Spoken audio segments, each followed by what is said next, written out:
Well, good morning, everyone. How's everyone doing? Good. So, we all give God the blues, eh? So that song you might have recognized isn't normally the kind of stuff we would sing at Mission Gathering, but today we're starting a new series, and it's called Prism, Faith Through Other Eyes. And so for the next 4 weeks, we're going to be doing something that might make some of us uncomfortable, but I think for all of us will be really beneficial, really interesting. And we're going to be taking a 50,000 foot view on spirituality and faith as it relates, as we as followers of Christ, and how we relate to other people of other faiths in our community. At the very beginning of this series, are we good with sound? Cool. At the very beginning of the series, I want to make a disclaimer that this is going to be a very stretching series for some of us. Over the next 4 weeks, up here on this pulpit, we're going to hear from at least 3 different religions. And the goal is not to debate, not to find out where we disagree, but to listen, to learn, to figure out how we can better love those who are our neighbors. As my mentor, Dr. David Anderson, always said, comprehension begins with conversation. So in order to comprehend the perspectives of others, I've invited faith leaders to join me on the stage on Sunday mornings, and we're going to have a conversation in front of you all. And you all will get to learn and glean from the different ways that different faiths help different people view the world. So joining me over the next 3 weeks, starting next week, I've invited a Buddhist scholar who's going to sit up here with me, and we're going to have a conversation about Buddhism. The following week, we have a Muslim imam coming who's going to have a conversation about Islam. And then the final week, we're going to invite a New Thought minister to come and chat with us, and then it'll be Mother's Day, and so we'll move into a whole new series after that. So how does that sound to you all? Good? Yeah. Good. As we dive into this series today, I want to start by taking you back to your elementary school science class. But before I do, give me a second. I need to get prepared to do these experiments. Hold on.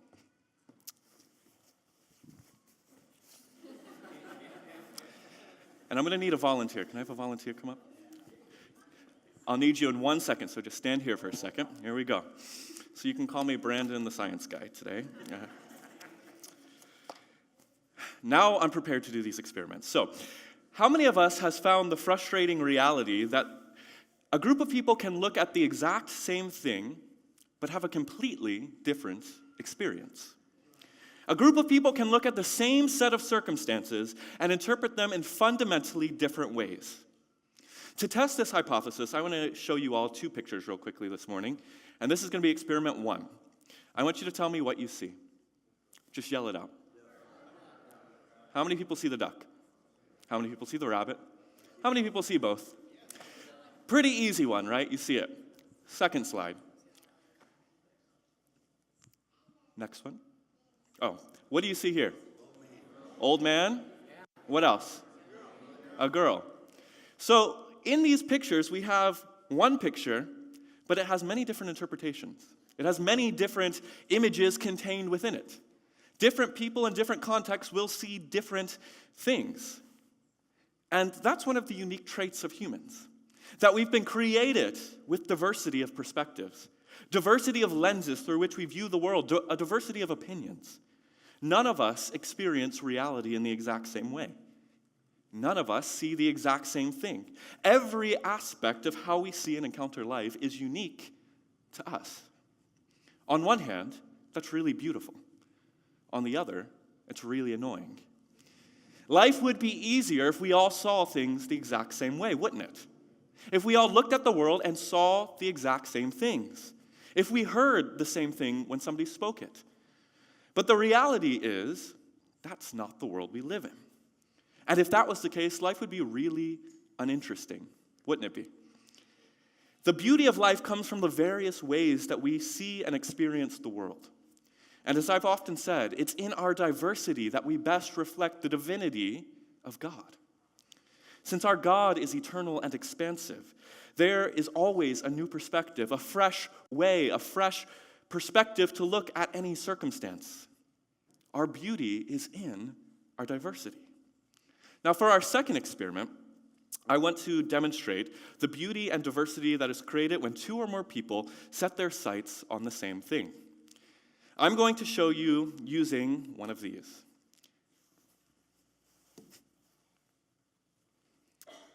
A prism. Now, when I ordered this on Amazon, I thought this was going to be like 6 foot long and it would be a lot easier. 6 centimeters more like it, but there we go. So this series is called Prism. I'm going to ask you to hold this up over here, right here. Thank you so much. And can we dim the lights?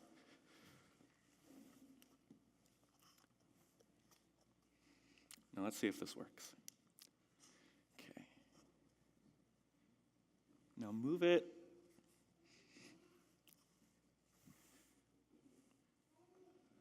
Okay, so there's a reason that I'm a pastor, not a scientist. Thank you, that's good. You can see the picture. That's what it's supposed to look like. Anyways, not a very good $20 spent on Amazon, but thank you. Thank you. And thank you. Seriously, I would have failed elementary school science class. Anyways, this series is called Prism because you see what happens with a prism is that when a beam of light is shot through a prism, it refracts into many different colors, many different perspectives. As it is with the prism, so it is with life and with God. When we talk about faith and life and God, we're all grasping at the same raw material. But each of us view it and experience it differently. In all of the spiritual and religious paths of the world, people are asking the same fundamental questions. Who are we? Where did we come from? Why are we here? And where are we going? We all ask these same questions. We seek the same light, but we come to a multitude of perspectives and beliefs.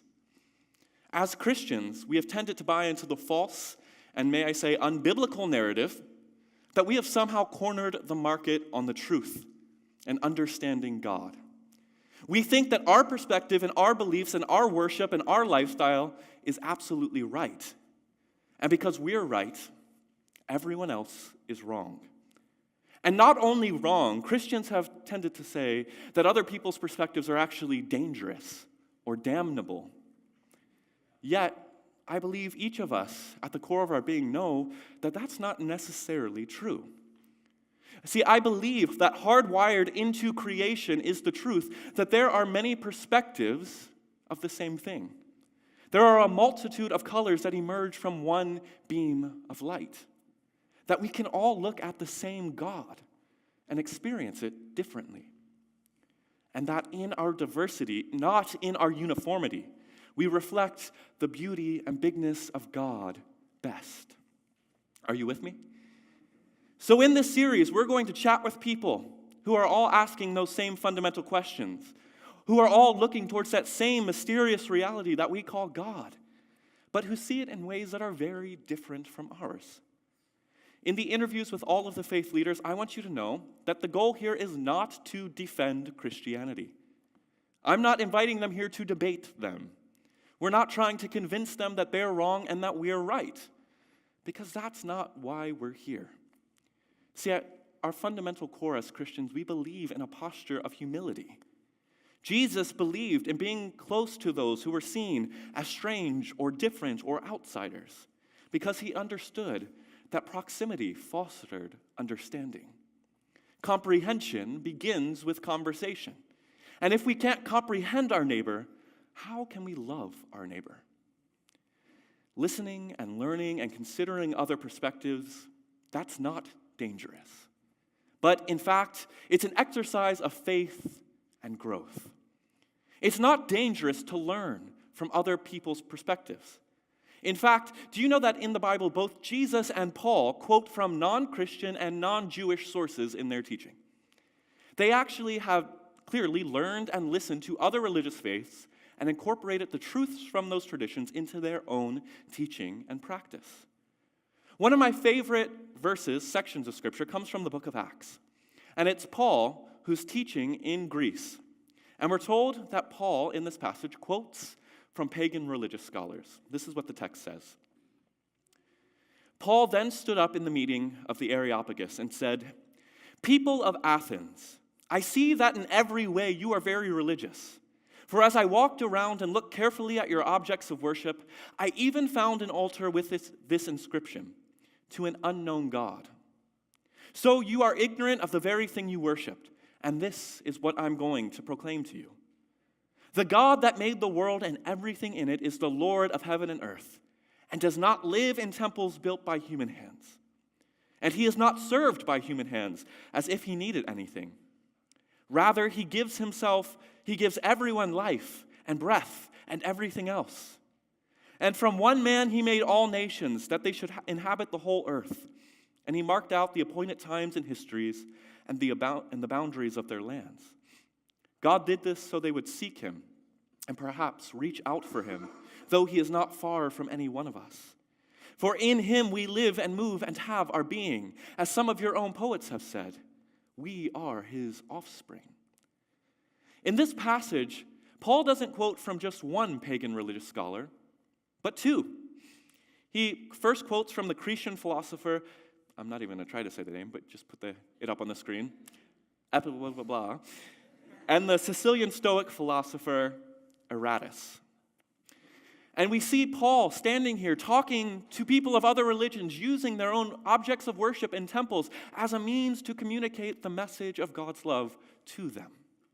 He literally looks at the pagan temples. I actually had the chance a few years ago to stand at the spot where Paul preached this message. And it's in the middle of Athens, Greece, and you look down, and there is a temple.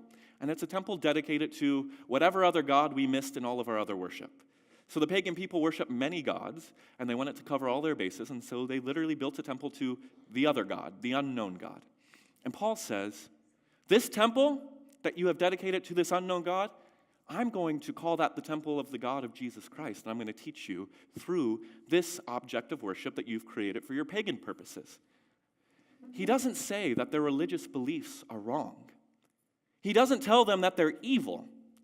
In fact, he lauds them, adopts them, and adapts them to his own understanding of faith and God. If we truly believe the scriptures that say that God is in all and through all, then we must believe that all truth is God's truth, no matter where it comes from. No matter what sacred text it comes from, no matter what religious tradition it comes through. If it's good, if it's true, if it fosters love, then it's from God. And if we find something that we strongly disagree with or don't like, that's okay too. Just because we don't like it doesn't necessarily mean that it's wrong, but it also means that we're free to reject it. But rejecting someone's belief or perspective doesn't mean rejecting them as a person. If you hear a speaker over the next few weeks that says something that offends you, I want to invite all of us to take a posture of empathy, realizing that they are speaking their truth. It's not our job to correct them, to judge them, but rather to better understand them. And by understanding, we become better neighbors to them. This is the heartbeat of Christianity. This is why every week we come to this table across various traditions and backgrounds and perspectives, believing that God calls us here together as one human family in all of our diversity. As I say every week, this isn't a Christian table. This isn't Mission Gathering's table. This is God's table. And there is one God like there is one prism. And many colors, many perspectives come out through that same God. Are you with me? Amen. So, now that we have a basis for why we're going to be doing this series and why we're going to engage in this series, I want to spend the rest of my time this morning talking about perhaps one of the most insidious realities that plagues many of us in this room and has caused so much harm over the past 1,500 years, but most of us are probably unaware of it. This morning I want to talk about Christian privilege. In our current cultural climate, there's been a lot of talk about privilege. A lot of folks have been forced to examine the ways that our society has been built to favor a certain type of people at the expense of others. We often hear talk about white privilege, which is the reality that Western culture was built to favor white, cisgender, straight men at the oppression and at the expense of everyone else. And we understand that as we understand white privilege and own our white privilege, if you're white in the room, that we can own that and leverage that to help lift up the voices that we have been marginalizing for hundreds and thousands of years. While our culture is slowly working to destroy systems of privilege, the reality is that our culture still is set up in ways that are beneficial to white people, that give white people an advantage over people of color in just about every aspect of life. So when we talk about privilege, this is the kind of thing that we're talking about. In the same way that the insidious disease of white privilege has infected our culture, it's also true that Christian privilege has infected us as well. Let me explain. Did you realize that almost every aspect of our American society is built to favor a Christian perspective? From the ordering of our days of the week, to the holidays that the government observes, to the words on our money, to the very laws that govern us, all of them rely on a Christian perspective. In fact, many Christians take pride in the fact that this is a Christian nation, or at least founded by people who had Judeo-Christian values. We know and we love that language and the influence of Christianity in our country. And many of us have believed that God has called us to Christianize our nation, to make it more Christian, like that was what Jesus was all about. On one hand, you may think that this is exactly what Jesus wanted: to convert the world to Christianity, to create a world built on a Christian perspective. Or you might think that having a Christian nation that honors Christianity above all other perspectives is just a minor detail and doesn't really affect very many people. But think about it for a second. If you grew up in any other religious tradition, whether it's Judaism or Baha'i or Islam or Wicca, none of those worldviews are favored in our society, and in our laws, and in our language, and in our culture. Imagine what it would be like to live in a society where it's hard to get off work or school to celebrate a day that you hold most sacred. Or when your faith dictates you to pray at certain points of the day, but your work doesn't provide a space to do that. Or when your faith is seen as dangerous or demonic by the power brokers of society. This very aspect of your life that is so vital and important to you. Imagine how that must feel. Not only do we as Christians benefit from Christian privilege, most of us are actually proud of it. We tout it as victory. The more our culture becomes Christianized, the more we feel like we've accomplished our mission. What's stunning is that this is the furthest thing from what Jesus taught, or hoped for, or embodied. Jesus never called for his disciples to Christianize the culture, to make every aspect of culture about Christianity, and to marginalize and minimize those who were not Christian. He didn't even call us to convert people to a new religion called Christianity. That's not what the Great Commission was about at all. Do you know that Jesus wasn't a Christian?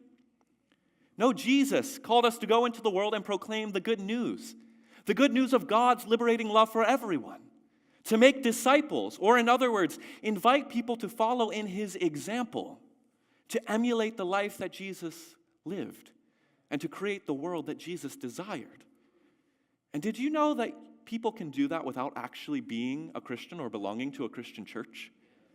In fact, did you realize that when Jesus told his disciples to go into the world and preach the gospel, there wasn't anything called Christianity? It didn't exist.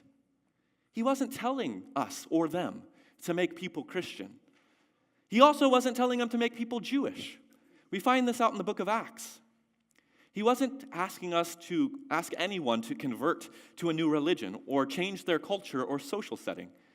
Rather, he invited everyone in every culture, in every context, to embrace his path of self-sacrificial love for the good of their friends and their neighbors and even their enemies. Have you ever considered that the early followers of Jesus never converted from Judaism? They simply adapted Jesus' teachings into their own religious practice. And throughout history, many various religions and cultures have also adopted Jesus' teachings without ever requiring everyone to join a Christian church. See, what I want you to hear this morning is that Jesus isn't a Christian. God isn't a Christian. And God does not call us to make everyone change their religious beliefs and adapt to this cultural idea that we've now called Christianity. That's not the point. See, Christianity, it's not the best religion. It's not the most correct religion. And I firmly believe that the earliest followers of Christ and Jesus himself would have been horrified to see a religion and a structure and an empire built in his name. See, followers of Jesus are called to follow Christ and their culture and their religion in their context, not to join this new thing called Christianity. But within hundreds of years after Jesus and his disciples were gone, the followers of Jesus began to advocate for a certain set of religious practices, certain set of doctrines, certain hierarchical structures. And they began to do exactly the opposite of what Jesus himself did. They created institutions of privilege and power.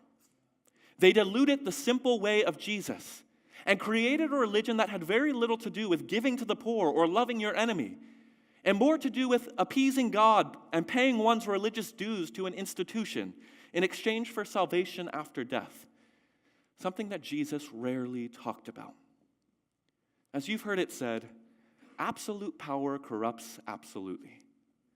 When Christianity became endorsed by Emperor Constantine and later was made the religion of the empire, again, something that Jesus himself, I believe, would have been enraged by, Christians were given power and privilege, and they quickly abandoned the simple path of Jesus in exchange for the things of the world.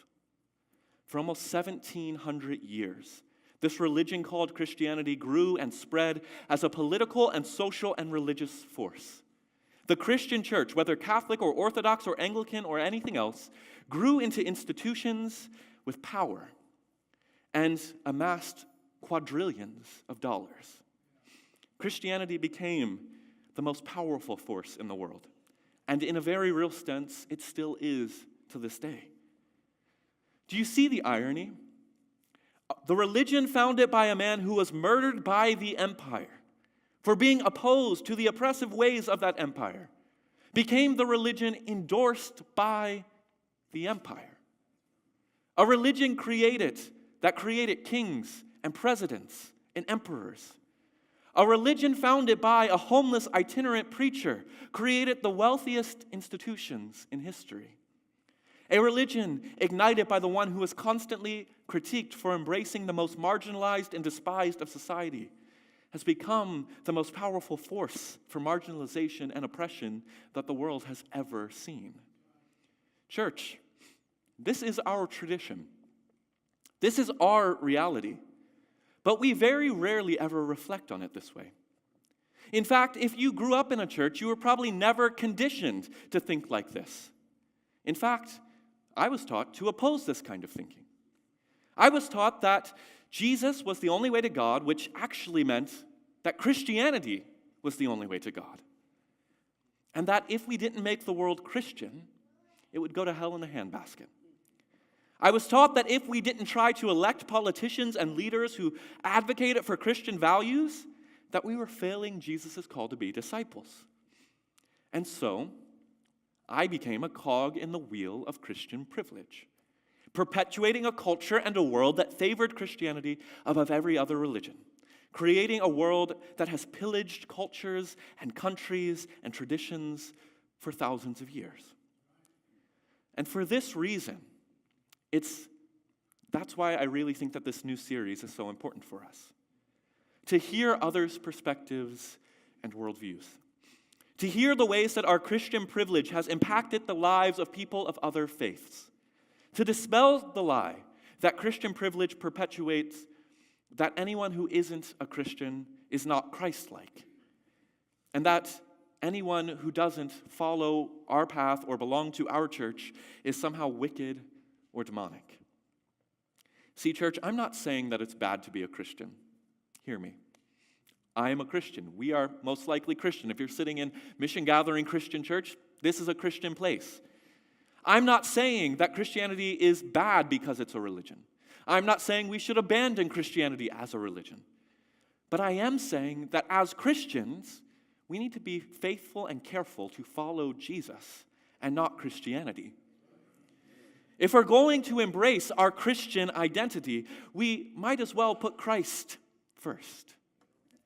If we're going to be Christians, we must be willing to own and admit and repent from the ways that we have failed Jesus, the ways that we have brought death and destruction to the world.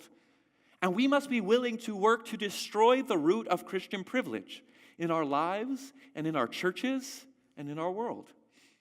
And what's stunning is that in this moment of human history, where the Spirit of God is shining a light on all people who hold privilege and calling us to work to destroy the oppressive systems that endow them with privilege, those at the top of these hierarchies, they feel like it's unfair.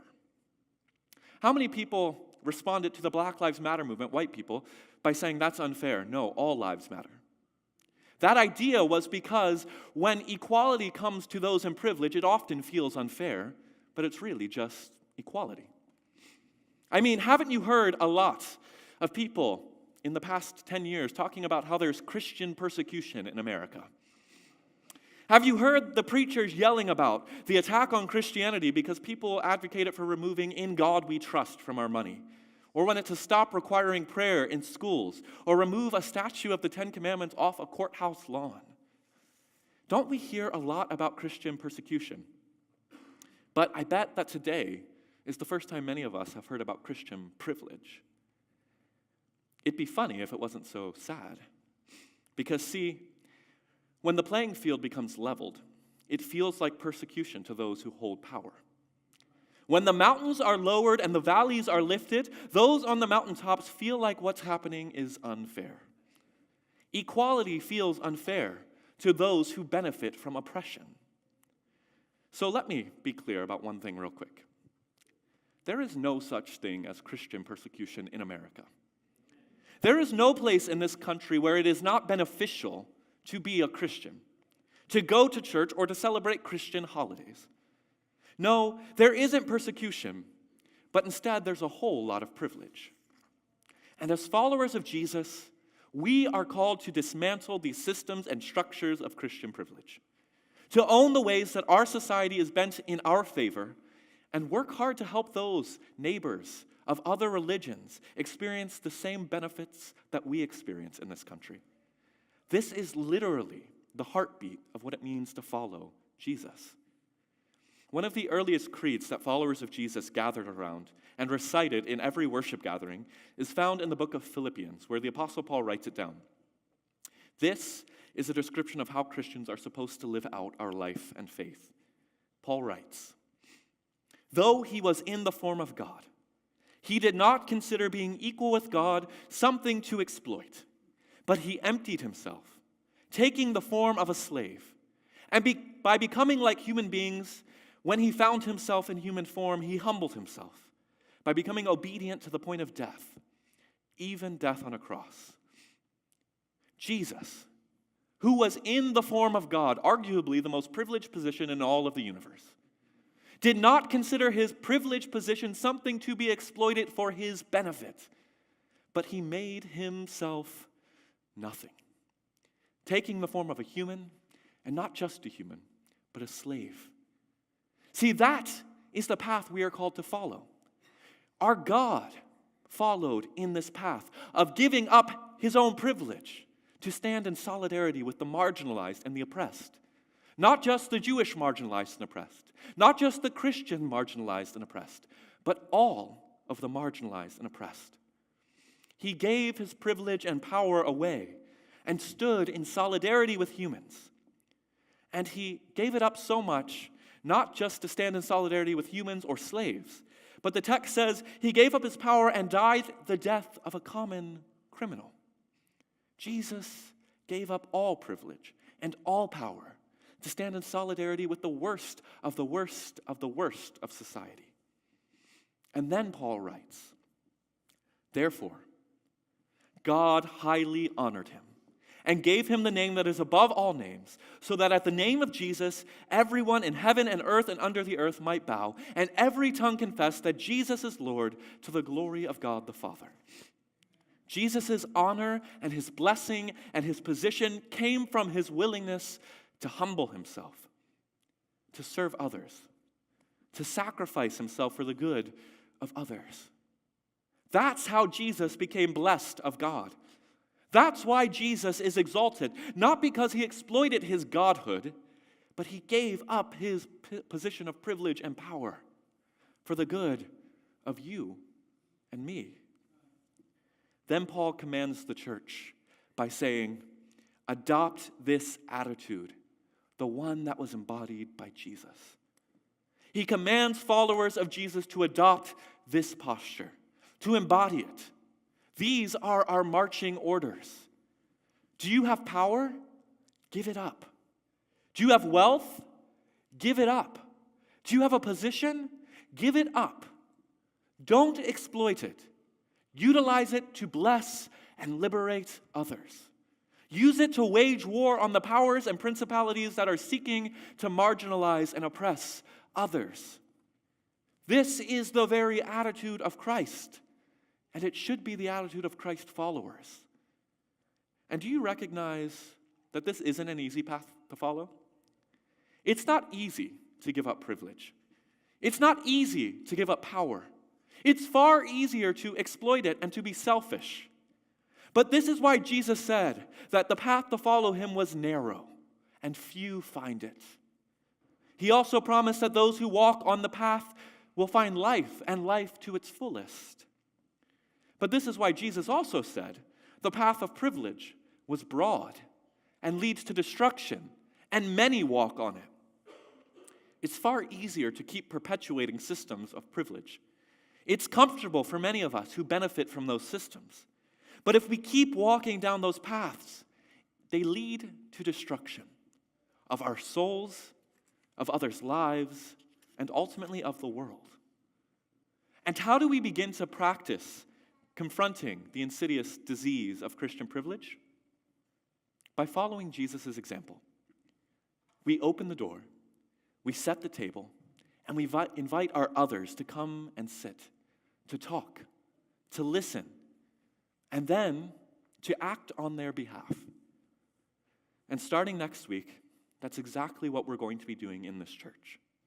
Inviting those who are marginalized in our society because of their religion to come and to teach us, to reveal God's truth to us, to help us see the world in a different way. And that is a true gift. It is a gift, I want to note, for people of other faith to come into a predominantly Christian environment and talk with us. It is a gift that they don't have to give us. It's not their job. But we are receiving this great gift and this great opportunity, and I want to invite all of us to come in with this posture of humility and openness and willingness to listen and learn and be transformed by whatever God might have to say in and through our guests over the next 3 weeks. Because at the end of the day, the claims of privilege are fake and vanishing. Christianity doesn't own truth. It's not the only way or the right way. Jesus is the way. And those of us who are committed to seeking God in the way of Jesus must be willing to find God speaking and acting and working in the places we least expect to find God. In our others' perspectives, and from those who we've been taught to ignore and to accost and to oppress. In the face of those who we've been conditioned to see as our enemies. Because we're all a part of the same human family. We all emerge from that same prism, that same light, that same God. And out of that we shine forth in brilliant, beautiful diversity of perspectives. And out of that light comes different cultures and beliefs and attributes, and those are the things that make us unique. So Mission Gathering, as we embark on this journey together, I want to invite all of us in again to this posture of humility, of listening and of contemplating the ways that our privilege has impacted others, and the ways that we can forfeit that privilege to bless our neighbors of other faiths and cultures and traditions, because that is what it means to be a disciple of Jesus Christ. Amen? Amen. Thank you all.